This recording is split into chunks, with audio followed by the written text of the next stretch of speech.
Hi, and welcome to another edition of The Corner. Once again, I'm your host, Herschel J. Grangent Jr., aka Herschel Jr., the voice. Balling on a budget. Do people still say that? Well, whether they do or don't, there's so many folks out here doing just that. Living paycheck to paycheck. Living off of no paycheck and having their significant other take care of everything. Buying things they can't afford to impress whoever. Refusing to pay themselves first. You know, putting something away for a rainy day. Well, we're going to do our best to help you get out of that cycle.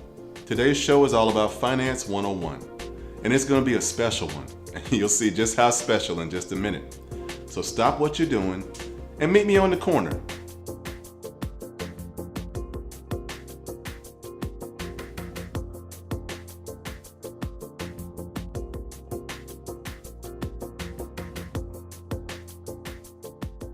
And welcome back. You know, when I came up with the concept for this show, I approached it from a realization I had one day that I have always had something that sadly a good deal of young men don't. Someone to guide me and teach me and put a foot in my ass when it was necessary. I'm talking about my dad, Herschel Sr. One of the areas his guidance truly manifested itself was in the area of finance, because he is a financial planner. So join me in welcoming the president and CEO of Grangent Insurance and Financial Services, and my dad, Herschel J. Grangent Sr.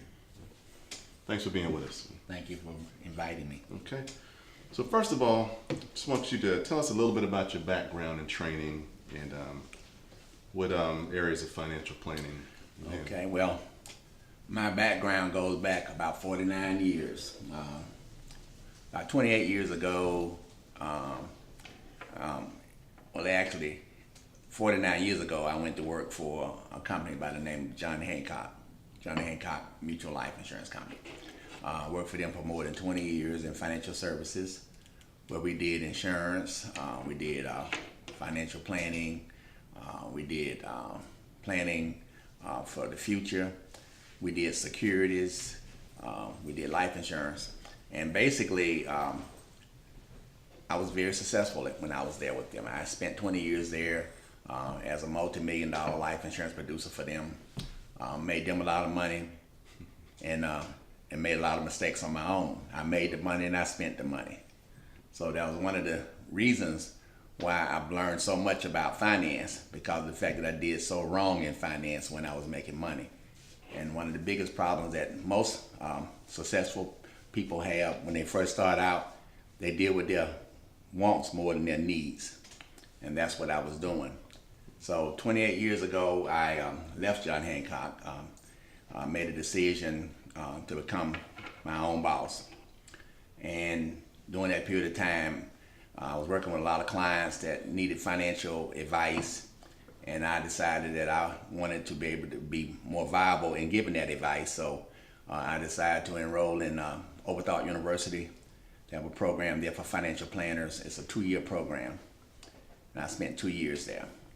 And that's really one of the things that changed my own financial life. It changed my life immensely because of the fact that it showed me how to deal with my wants versus needs and how to move forward as far as trying to build wealth. Yeah, and that's one of the mistakes that a lot of young folks do make. You know, you're making a little bit of money, but for a lot of young people starting out, the first job doesn't really have a whole lot of money attached to it. So they approach it from the mentality of, well, what do I need to try and save money for if I'm not making a whole lot of money? Is there a way to save and invest even when you're not making a whole lot of money? Yes, I give this advice all the time for people that ask that same question. And basically, the way I approach it is like this. I ask the client or an individual, I say, well, how do you get paid? They said, well, I get paid weekly, blah, blah, blah. And I said, yeah, that's fine. I said, but do they directly deposit into your checking account? They say, yes. I said, okay. Well, everybody should pay themselves first. Most human resource departments will allow you to split your paycheck. Most people think that savings involve saving a lot of money at one time, so they don't save it all. But I tell people like this. I say, what you do, and this is something that I told my daughter. My daughter worked for me for 12 years, and she was want to know how to save. And I was saying that, it's a question that I ask some people. I say, how long have you been working? Say I meet somebody and they've been working 30, 40 years, and I say, how long you been working? They said, I've been working 40 years. I say, would you say you made about $10,000 a year? Oh yeah, I've made at least that much a year. I said, so for 40 years, you've made over $400,000. I said, how much have you saved? And most of them just dropped their head because they feel embarrassed. I've had $400,000 went through my hands and I don't have anything to show for it. So what I tell most people to do is this. You want to start a savings plan. The best way to do it is if you get a paycheck, let the company split that paycheck up, put the bulk of your money in your regular account, I call your now account, and a small portion in a savings account. But one of the savings accounts that I recommend is not a local savings account. Because a local savings account gives you the opportunity when you get in a jam, you're going to go get the money out. So what I tell them to do, I say, look, there's something online called Bankratecom. And they have banks that pay the highest rates of interest. They tell you the ones that pay the most. But basically, you want to deal with a bank initially when you're just starting out that you don't have access to. So you may go online and find a bank like LA Bank or something like that. Don't have branches in Atlanta. So when you have a financial calamity that comes up, you can't just walk across the street and take the money out the bank. So you found another way in order to save the money or to handle that calamity. And that's what I teach most people. Put your money in two different places, and when you don't have much money, don't worry about how much you're going to put in. It may be $10 a paycheck. That's fine, because a journey of 1,000 miles begins with the first step. Right, and pennies equal nickels, equal quarters, Yep. equal dollars, so that makes a whole lot of sense. Now you mentioned a now account and stuff like that. So what are some must-have financial tools for your portfolio? Well, first of all, what I tell most people is that you need to initially focus on 3 different accounts. The now account, as I coined it, is basically your savings account. I mean your checking account. That's the account that you're going to normally be using to pay your bills. And then the second account that you need is to make sure that you can put away at least 6 months expenses. The reason why is because things happen. You get jobs, you lose jobs. Most people, when they lose a job, they don't have something to fall back on, and then they have to fall into bankruptcy. So what you do while you're making money is try to put enough money away to handle 6 months expenses, because it's been proven that the average individual that's laid off a job, not in this economy is a little bit different, but in a normal economy, it takes about 6 months before they find another job. So if you got 6 months expenses put away in a bank account, what happens is you're not under any stress. You can take the time to find the right job, not any job. Because one of the things about working is to be satisfied with what you're doing. And if you took a job just because of the fact that you needed a job, you're not going to be satisfied. But if you got 6 months expenses socked away in a savings account somewhere, then you can take the time to take the best offer.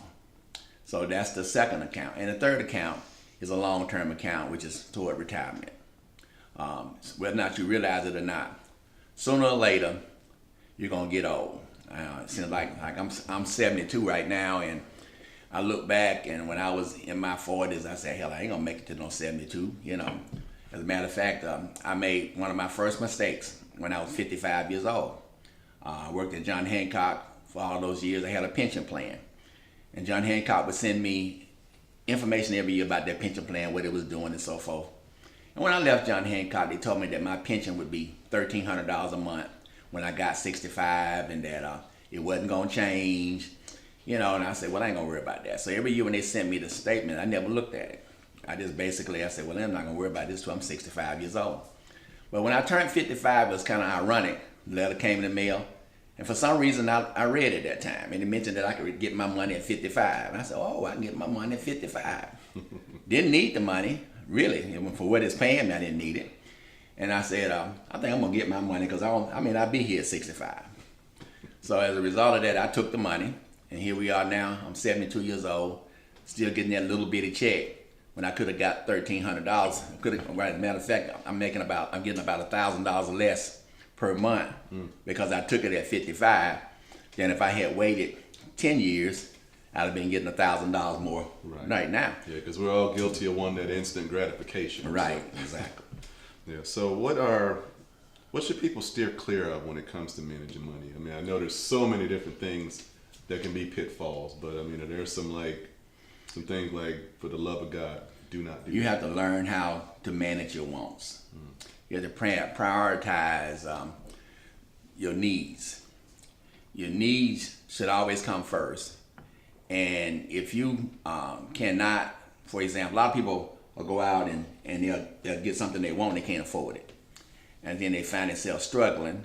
And then when the things in life that go up and down, because life is not a straight line, it's an up and down situation. And when the things in life start getting bad for you, those wants become a problem that you purchase on credit and so forth. So then you can't handle your needs.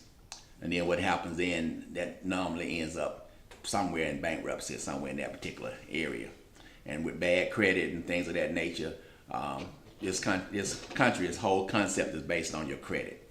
And if you don't have good credit, then you don't have really anything. I mean, you can't buy anything. Good credit is better than money in a lot of cases. Oh, yeah, it's much better than money. In pretty much every case. Yeah. Right? So I wanted to transition now. We talked about financial planning. I want to switch over into life planning. Okay. Like a lot of times people don't like to talk about life insurance. I mean, because, and I tried to sell insurance once upon a time, that, and I wasn't very good at it because I wasn't good at selling people on the concept of like, you need this even though it's not something tangible, So what advice can you give people about life insurance? Because my wife and I have talked about it quite a bit. It's something that we need to make sure we get straightened out. Well, one of the things that especially if you have children, there are things and there's aspirations and things that you have. You have to say to yourself, I want my child to have this. I want my child to go to college. I want my child to be able to do this, whatever. And basically, what happens is sometimes we are not there in life because we die. We're not there to make sure those things are available to our children. And my philosophy is you want to make sure that the things that you would give your child in life should be available if you should die. And the only thing that can make that transition for you is life insurance. Because everybody here is going to die. God didn't give us a contract. He didn't tell us that you're going to be here 10 years, 20 years, or 65 or 75. Life is, you're here today, and they used to say here today and gone tomorrow. Now you're here today and you're gone 2 minutes from now. So the bottom line is that life insurance is a very viable type of, asset. When I was younger, selling life insurance, because, I worked for a major company, we pushed a lot of whole life insurance, mainly because of the fact that we made more money. Let's be real, we made a bigger commission. Yeah, kind of like whole life. A lot of people don't know exactly what that is. So. And now, as I've gotten older, I've become more wiser, I guess. I guess that goes along with age. And so when I talk to young people about life insurance, I tell young people that life insurance is not for saving money. Life insurance is for dying. I mean, that's what it's for. It's if you die. It's not, people say your life insurance policy to save your money and all this kind of stuff. Ain't no such animal. Because really and truly, you go buy a life insurance policy today that's designed for saving money. And the first 3 years of the policy, there's no money in it. So basically, what I recommend to young people, anybody that have children, you buy the most for the least. And the most for the least is term life insurance. And then after you get past that period of time in your lifetime, then death is inevitable, and term insurance becomes more expensive as you get older. So once your kids are grown and you no longer have to worry about taking care of that particular situation, you don't need a whole lot of life insurance for all of your life. Unfortunately, I used to tell my wife when I was younger, I said, if I die now, you're gonna get over. I said, when I get old, you're not gonna have all that money. And what I was saying is that when my kids were small, I had 6 of them. I used to carry $1 million life insurance policy to make sure that if something should happen to me, my wife could take care of my children in the manner in which I wanted them taken care of. But then as they got older, then I didn't need that much anymore. I think I carry right now about $200,000. And but basically, that's it. And I'm not carrying that to make anybody rich. I'm carrying it because I want to make sure that my wife could at least pay off the house if she needed to, that she can at least go on, independently and not have to worry about, trying to tap the children to keep her afloat. Because as a parent, that's one of the, in my opinion, I don't want my children taking care of me. Period. When it gets to that point, just throw me away. Because I mean that's not the way I live. I've never believed in trying to take advantage of my kids for anything. That's just my philosophy. I guess it's because of the way I was brought up. I was brought up in a single family home, but I had a grandfather that was more or less the patriarch of the family. And he gave me a lot of good philosophies that I live through right now. I mean, things that he taught me, I have never forgotten, and it has sort of shaped my whole life. But basically, life insurance is something that you need. It's not a want, it's a need. Because if you got somebody that depends on you, then you have a responsibility to make sure that if you should not be here, that they can continue their life. All right, so that's some very important advice. And I hope that you maybe gotten something from this that you can use. I know I have. So I want to thank everybody for joining us again. If people want to get in touch with you and take advantage of your services. Well, this time of the year is kind of rough. Okay. But if they wanted to, they can contact me at 678-362-2467. That's my cell number. I have an office number, but usually if you call my office, it's going to be forwarded to my cell. So, because I'm a one-man show now, I had my daughter working for me for a while, and she's no longer with me.